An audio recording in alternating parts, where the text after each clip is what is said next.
नमस्कार दोस्तों, मैं हूं पुलकित मोहन सिंगला। स्वागत है आपका हमारे चैनल में। दोस्तों, आज हम इस विषय में बात करेंगे कि क्या मतलब पूरा हो जाने पे आत्मा शरीर छोड़ देती है अगर उसने किसी मतलब के कारण ही आपके शरीर पे कब्ज़ा किया हो तो। दोस्तों, हालाँकि कहीं न कहीं कोई भी पोज़ेशन होता है, कोई भी पैरानॉर्मल एनर्जी, कोई भी एक्सटर्नल पैरानॉर्मल फ़ोर्स अगर आपके शरीर पे कब्ज़ा करती है या किसी के भी शरीर पे कब्ज़ा करती है, तो बहुत इसके कारण होते हैं, बहुत इसके रीज़न्स होते हैं। उनमें मूलभूत अगर हम फर्स्ट प्रायोरिटी पे लें तो खुद की निजी स्वार्थ, निजी भूख, प्यास, पानी की, शरीर की अनुभूति अपने आप में प्राथमिक तौर पे होती है। पर बहुत सी ऐसी आत्माएँ जो होती हैं उनके सेकेंडरी रीज़न्स भी होते हैं, जैसे कि किसी से बदला लेना या किसी को कोई अपने मन की बात कहना या किसी तक कोई बात पहुँचाना या किसी से जो है किसी भी तरीके से कोई गवाही देना, कुछ कन्वे करना, कुछ भी राज़ बताना। मतलब अगर कोई भी चीज़ एक अधूरी रह गई है, कोई अधूरा सपना पूरा करना है, कोई अधूरी बात किसी को बतानी है, कोई किसी से बदला लेना है, कोई किसी के बारे में किसी को बताना है, ख़ासकर घर पे जाके घरवालों को अपना मरने का कारण बताना है या किसके कारण डेथ हुई है वो बताना है या उनको मारने वाला कौन है ये बताना है। या किसी से बदला लेना। तो ये एक सेकेंडरी कारण ऐसे होते हैं, जिनके वजह से भी आत्माएँ लोगों के शरीर पे कब्ज़ा करती हैं। और यहाँ पे सबसे बड़ी बात जो देखी जाती है, वो इंटेंसिटी और डिटर्मिनेशन देखी जाती है। सभी आत्माओं में डिटर्मिनेशन नहीं होती है और वो इतने बड़े जोखिम नहीं उठाती हैं। बहुत ही जो कहते हैं ना, अगर हम अपनी निजी ज़िंदगी में बहुत ही डिटरमिन्ड लोग हैं, बहुत ही ज़्यादा हम एक फ़ोकस्ड इंसान हैं या हम कुछ भी ठान लेते हैं, अगर उस चीज़ को नहीं हम जो है पूरे करे बगैर रहते, तो वैसी ही भावना हमारी मरने के बाद बनी रहती है। शरीर त्यागने के बाद भी ऐसी आत्माएँ अपने उस पर्पस को पूरा करे बगैर नहीं रहती। तो अगर वो किसी के शरीर पे कब्ज़ा कर रही है उस सेकेंडरी रीज़न से, चाहे वो कोई बात कन्वे करने का है, चाहे वो कोई बदला लेने का है, चाहे वो अपने किसी घरवालों को बताने का है कि भई इसके कारण मेरी डेथ हुई, चाहे किसी के राज़ बताना है, चाहे किसी चीज़ के लिए आगाह करना है कि उस बंदे से सावधान हो जाओ, ठीक नहीं है या वो रिश्तेदार ठीक नहीं है। तो ये जो प्रोसेस है हालाँकि बहुत कॉम्प्लिकेटेड होता है, लंबा होता है और बहुत ही कम पाया जाता है। तो अगर ऐसे में कोई भी आत्मा कब्ज़ा करती है तो उसके लिए मूलभूत तौर पे वो बहुत चीज़ें देखती है। पहली चीज़ कि बंदा घर के आस-पास का ही हो, बहुत ही रिलेटिव हो, जानकार हो, जिसका आना-जाना घर पे हो, जिसके माध्यम से वहाँ तक वो बात पहुँचाई जा सके। इन केस वो किसी अनजान इंसान को पकड़ती है, तो उस अनजान इंसान के साथ वो उस पर्पस को ईज़िली अचीव नहीं कर पाएगी। हाँ, रिवेंज के पर्पस को हो सकता है अचीव कर पाए या कोई भी तरीके से जो है कोई मैसेज अगर कन्वे करवाना है, वो पर्पस शायद ना अचीव कर पाए, पर उसमें भी बहुत रोड़े आते हैं। अगर उसे अपने घर का जन कोई चाहिए, घर का मेंबर चाहिए, उसमें भी वो एक ऐसी गफ़लत की स्थिति में होती है कि वो क्या अपने घर के मेंबर के शरीर को ख़राब करे या ना करे। कुछ केसेज़ में आत्माएँ अपने घर के मेंबर्स पे भी चढ़ जाती हैं। अगर उन्हें कोई बात कहनी है, किसी रिलेटिव के यहाँ चढ़ गई और उसके शरीर पे चढ़ के अपने घर आ गई, रिश्तेदारों के साथ अपनी उस बात को कहने के लिए। कुछ आत्माएँ होती हैं जो झिझकती हैं ऐसे में कि माँ-बाप की बदनामी होगी, घरवालों के यहाँ कोई आना-जाना नहीं करेगा, लोग खिलाफ़ हो जाएँगे, कोई पानी तक नहीं पिएगा हमारे घर का। ये तक बातें आत्माएँ सोचती हैं, क्योंकि अपने आप में पितर होती हैं घर की, तो अपने प्रति वो रिस्पेक्ट भी चाहती हैं, वो डिग्निटी भी चाहती हैं। पर कुछ आत्माएँ परवाह नहीं करती, बहुत ही ज़्यादा वॉयलेंट होती हैं कि अंजाम की परवाह नहीं करती, वो घरवालों को भी नहीं छोड़ती।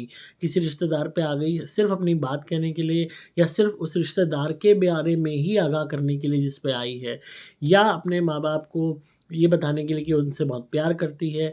तो ये एक्स वाई ज़ेड रीज़न्स होते हैं और अन्य डिफ़रेंट सिचुएशंस होती हैं, जहाँ आत्माओं के लिए ये जो सेकंड ऑप्शन है, that is determination of conveying something या कुछ भी बताने का, ये काफ़ी डिफ़िकल्ट हो जाते हैं। कभी डेथ अगर बहुत ज़्यादा दूर जगह पे हुई हो, जो घर से दूर हो, वहाँ से घर तक आने का सफ़र आत्मा अगर नहीं जानती या उसके अंदर इतनी शक्ति नहीं है, इन दैट केस वो अनजान लोगों की बॉडीज़ का सहारा लेती है। उसमें भी वो वेट करती है कि कौन-सी बॉडी सही है, कौन-सी ईज़िली अडैप्टेबल है, कौन-सा इंसान वहाँ से गुज़र रहा है जिसके ऊपर वो चिपक सके, या कौन-सा इंसान उस जगह तक जा सकता है, इन केस वो जा सकता है या रिलेटेबल है या कुछ हद तक, कुछ टाइम तक वो उसके शरीर में रह के अपनी पावर गेन कर सकती है, तो ऐसा करती हैं। बट मैक्सिमम टाइम पूरा जो निष्कर्ष निकल के आता है, अगर वो कैसे भी समहाउ अपनी बात कन्वे कर भी पाए, उसने एक बॉडी को घर बनाया, कुछ टाइम वो रही, उस बॉडी को वीक करके फिर उससे निकल के बाहर नेक्स्ट बॉडी उसने पकड़ी, धीरे-धीरे उसने कुछ महीनों, सालों में वो सफ़र तय किया अपने घर तक का, और वहाँ पे मैसेज कन्वे कर भी दिया या किसी के माध्यम से करवा भी दिया, तो भी इस पूरे प्रोसेस में, पूरे दौरान प्रोसेस में ऐसी स्थिति देखने को मिलती है कि आत्माएँ सेल्फ़िश हो जाती हैं और अपना वो पर्पस पूरा करने के बावजूद भी उस इंसान के शरीर को नहीं छोड़ती। बहुत कम आत्माएँ होती हैं जो अपना पर्पस पूरा करने के बाद चली जाती हैं। बहुत सी ऐसी आत्माएँ होती हैं कि जो सेकेंडरी जो मेन इंटेंशन क्या थी यहाँ पे, इस बात को समझिए। मेन फ़ोकस था to convey something, to give knowledge of something, कुछ बताना, कुछ जानना, कुछ आगाह करना, बदला लेना, प्यार, मोहब्बत, इमोशंस अपने एक्सप्रेस करना, दोबारा उनसे मिलाप करना अपने घरवालों से। तो वो सारी चीज़ें करने के बाद भी जो फर्स्ट सुख है, अनुभूतियाँ हैं भोजन की, पानी की, उसको वो एन्जॉय कर चुकी होती है क्योंकि नई बॉडी में आ चुकी होती है। अब चौबीसों घंटे तो नहीं वो एक्टिव रह सकती, तो जब वो इंसान अपनी उसमें होता है, नॉर्मल स्टेट में होता है, वो कुछ भी खा रहा होता है, तो जो अंदर बैठी हुई एक्सटर्नल पैरानॉर्मल फ़ोर्स है, वो भी उसको एन्जॉय कर रही होती है। इसी वजह से भूख बढ़ जाती है, खाने-पीने का और मन करता है, नई चीज़ें खाने का मन करता है, जो शायद आप पहले नहीं खाते थे या खाना नहीं पसंद करते थे। नॉन वेजिटेरियन नहीं पसंद था, वो पसंद आने लगता है। वेजिटेरियन पसंद है, वो नहीं पसंद आने लगता। तो इस तरीके से पर्सनैलिटी चेंजेस होने लगते हैं। तो आत्मा कहती है कि मैंने अपने पर्पस तो पूरा कर लिया, बट जो बड़ी मुश्किल से मुझे ये शरीर मिला है, बड़ी मेहनत से मैंने जो शरीर कब्ज़ा किया है, मैं इसको क्यों छोड़ूँ? मेरे साथ भी तो गलत हुआ है, मेरे साथ भी तो नाइंसाफ़ी हुई है, मेरा भी तो शरीर भगवान ने वक़्त से पहले छीन लिया मुझसे। मेरे दुश्मनों को तो सज़ा नहीं मिली, मेरा शरीर छीनने वालों को सज़ा नहीं मिली, मुझे प्रेत योनि में पहुँचाने वालों को सज़ा नहीं मिली, तो मैं क्यों किसी का शरीर छोड़ूँ? मैं भी फिर गलत करूँ जब उन्होंने मेरे साथ गलत किया, भगवान ने देखा, भगवान ने मेरी मदद नहीं की। इस तरीके के एक्सक्यूज़ेज़ और हवाले देके आत्माएँ शरीर में बनी रहना चाहती हैं। एक मन को ये कह लो कि वो खुद को ही इस बात को समझाने में मजबूर बार-बार करती हैं कि नहीं, इसमें मज़ा आ रहा है, क्योंकि जो कम्फ़र्ट लेवल है वो वापस रीगेन हो जाता है।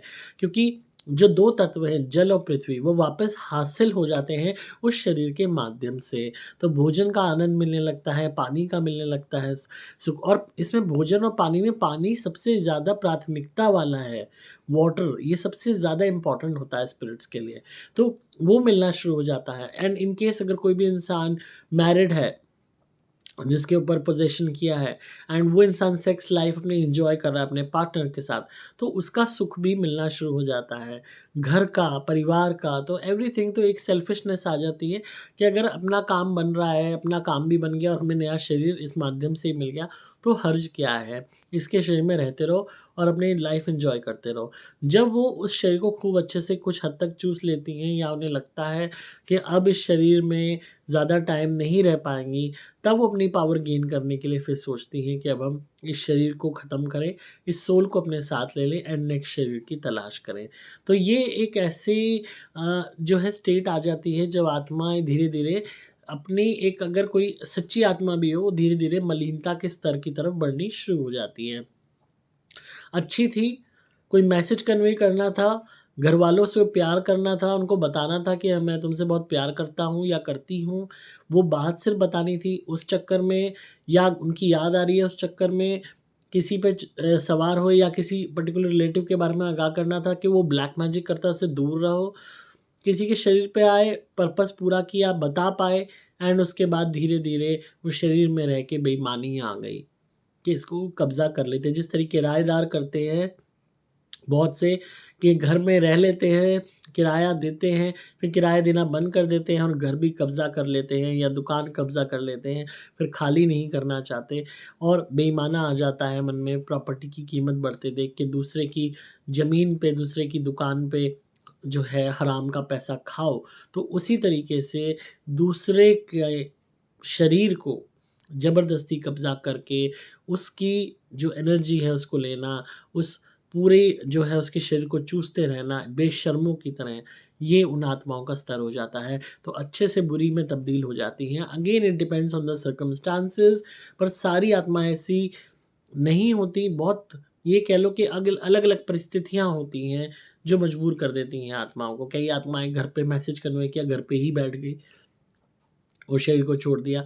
बट अधिकतम तौर पे 90% देखा गया है कि एक बारी शरीर पे कब्ज़ा कर लेती हैं तो उनकी इंटेंशन प्योर नहीं रह जाती, उनका मन नहीं करता, जो शरीर एक बारी कब्ज़ा कर लिया ना, तो वो चाहती ही नहीं कि उस शरीर को छोड़े, क्योंकि जो सुख मिल रहा है, जो अनुभूति मिल रही है, वो कोई नहीं छोड़ना चाहता।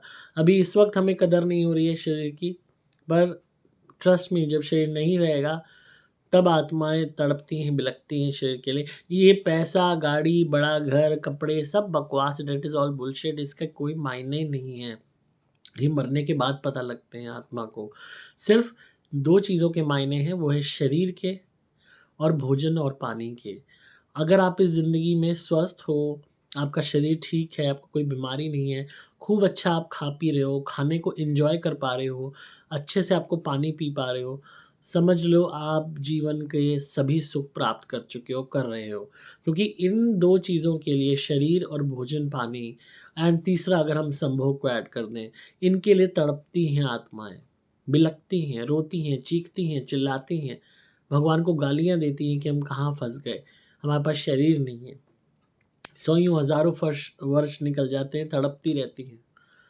तो इस ज़िंदगी में चाहे मकान मिले ना मिले, बड़ा घर मिले ना मिले, गाड़ी मिले ना मिले, अच्छे कपड़े मिले ना मिले, गहने मिले ना मिले, दुनिया में दिखावा कर पाओ ना कर पाओ, अच्छा फ़ोन हो ना हो, उस सब को मारो गोली। सबसे चीज़ इम्पोर्टेंट जो है, वो है अच्छा भोजन, स अपना स्वस्थ शरीर, और अगर किसी का गृहस्थ जीवन है, अच्छी उसकी सेक्स लाइफ़ है, वो इनफ़।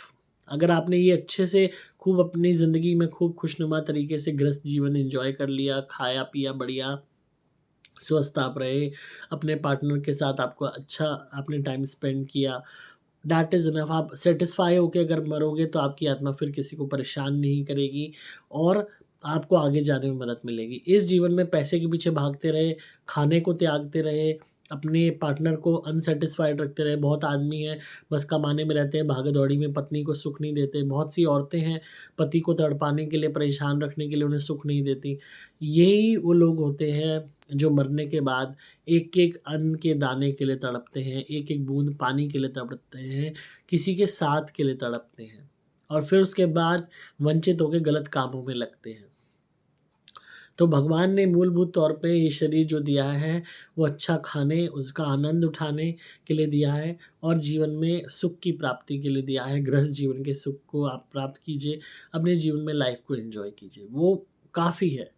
चाहे फ़ोन सस्ता हो, चाहे घर छोटा हो, पर अगर आपको अच्छा खाना मिल रहा है, शरीर स्वस्थ है, अच्छा आपकी ज़िंदगी में आपको खुशी है, सुख है पार्टनर का, समझ लो कि आपको सब कुछ मिल गया है। इसकी कीमत सिर्फ़ प्रेतात्माएँ जानती हैं, इंसान नहीं जानते, क्योंकि हमें अभी ये सब यूँ ही लगता है कि क्योंकि जिनको मिल जाता है आसानी से उन्हें यूँ ही लगता है। जब बड़े से बड़े धनी सेठ मरने के बाद तड़पते हैं, उनकी औलादें उनके लिए पानी का एक लोटा तक नहीं रखती। इसलिए बहुत ज़रूरी है इस बात को समझना, इसकी गंभीरता को। तो जो सेकेंडरी जो रीज़न्स थे, जैसे कि आज मैंने वीडियो में बताया, उस कारण से अगर कोई आत्मा किसी पे चिपकती है, that is to convey something और टू टेक रिवेंज और to make anyone aware about anyone, कि भई अपनी फैमिली को बताना है बंदा ऐसा है, वैसा है, कुछ भी reason X Y Z apart from food and water and sex, तो भी आत्माएँ सेल्फ़िश हो जाती हैं, शरीर को अक्सर तौर पे देखा गया है नहीं छोड़ना चाहती। तो ऐसे में किया क्या जाए? ऐसे में हम आपको धुनी देते ही हैं ऑलरेडी, ऐसी आत्माओं को भगाने के लिए सुपर स्पेशल एक्स्ट्रा धुनी या सुपर प्लैटिनम घर में जलाइए, प्रेत आत्माओं का जीना हराम होने लगेगा, अपने आप आपका घर और शरीर छोड़ के भागने के लिए मजबूर होंगी। फिर भी नहीं भागती तो क्रिया वाले नारियल हम देते हैं, उनका उतारा करके जब हवन कुंड में आप जलाएँगे, अगेन ये नारियल जो होते हैं अभिमंत्रित आते हैं, इनमें शक्ति आती है, इनको खोल के नहीं देखना आपने, सिर्फ़ कागज़ का रैपर उतारना है, नारियल लेना है, माथे पे टच करना है, अपने ऊपर से उतारा करना है 7 टाइम्स एंड उसको हवन कुंड में कपूर पे, कैम्फर पे जला देना है आम की लकड़ी के साथ। अपने आप देखेंगे गंदी से गंदी आत्मा भागने लगेगी। तो हम ये रिचुअल कराते हैं बहुत लोगों से, हमारे साथ इतने लाखों लोग जुड़े हुए हैं जो ऑलरेडी धुनी हमारी यूज़ करते हैं, नारियल उतारी यूज़ करते हैं अपनी प्रोटेक्शन के लिए, नेगेटिविटी को दूर करने के लिए। आप मेरे द्वारा भी मंत्रित कवच या लॉकेट भी धारण कर सकते हैं अपनी रक्षा के लिए। अगेन सबको पता है कभी खराब नहीं होता है, शक्ति ऐसी आती है इसमें कि जीवन भर साथ देती है। तो आप मंगा सकते हैं, आपको सिंपली मोबाइल नंबर 8130331007 पे संपर्क करना होगा, व्हाट्सएप मैसेज करके या कॉल करके। अगेन नंबर दोबारा बोल रहा हूँ 8130331007। डिस्क्रिप्शन में आपको डिटेल्स मिल जाएंगी। मैं हूं आपका दोस्त पुलकित मोहन सिंगला। वीडियो कैसी लगी ज़रूर बताइए, लाइक कीजिए, शेयर कीजिए, सब्सक्राइब कीजिए चैनल को।